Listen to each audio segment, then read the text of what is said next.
did you go to the first Holeshot? Yeah. Okay. Yeah. So I was riding for them quite, for me, overwhelming. Like, because I was kind of shy. I wasn't like, I mean, I knew a lot of the guys, but it was overwhelming for me. The first one was actually, I know you made a note of this about the prototype Raleigh freestyle frame. I actually got that bike stolen at Holeshot, the first Holeshot. Oh, really? I left it by a door. Yeah, I left it by a door and it got ripped off. And I was fucking gutted. I was gutted.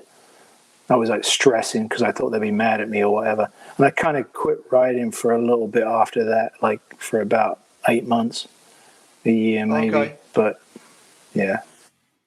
So I don't know if I did any good at that contest because again the ramps were weird to me, and you're competing against guys who just are kind of at that time seasoned veterans like Stephen Laidlaw and like Craig and Neil and Pepe and all those guys. They're just fucking on another level, right? Yeah. Like they killed it.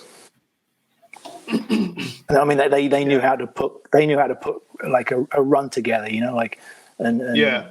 I'm just out there winging it. Yeah, of course, yeah.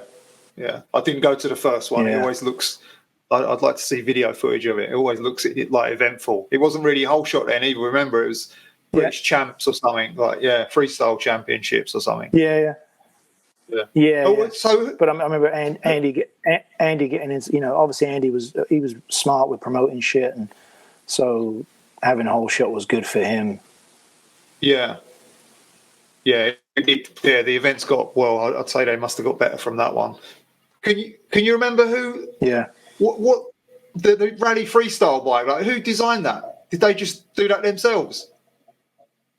I have no idea. It was like essentially like, hey, can you ride this? Can you test it out? It was a one-off. I don't know if it was made in England. I don't know if it was made overseas. But yeah, it was a one-off, and I never saw anything before it or never saw anything after it. So it was a single top tube. It wasn't a platform or nothing. It was just a little bit different geometry. It just race bikes that we rode with the Raleigh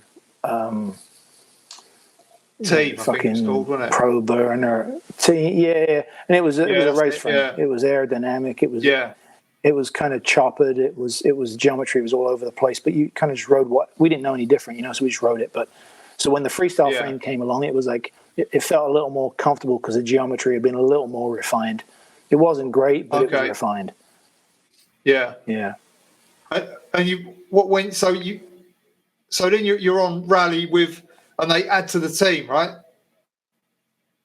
Yeah. Well, they needed another rider, so I suggested Lunny, Jason Lunn. Okay. How did you know him? He and I toured for a bit. Okay. Well, yeah. I mean, he raced a little bit, but his little brother Nathan raced a lot. His little brother used to race for Torca.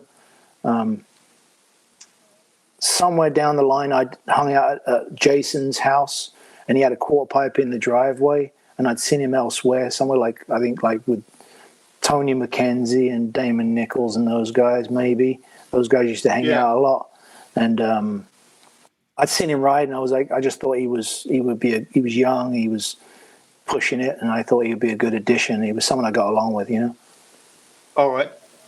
Yeah, I think they were the Ashted Rocksteady crew or something, were they? They had the magazine feature, and it was the quarter pipe was at the front of the house. I remember the feature. Yep. It was amazing. Yeah, right in front of the house. Yeah. That was cool, man. And then like Damon Nicholls got added at some point, or are we jumping forward a bit there? That's what was the you're going forward, but it was, again, I don't know dates, but Damon was added after I was done. Because essentially after the Holeshot thing, when my bike got stolen, I was out.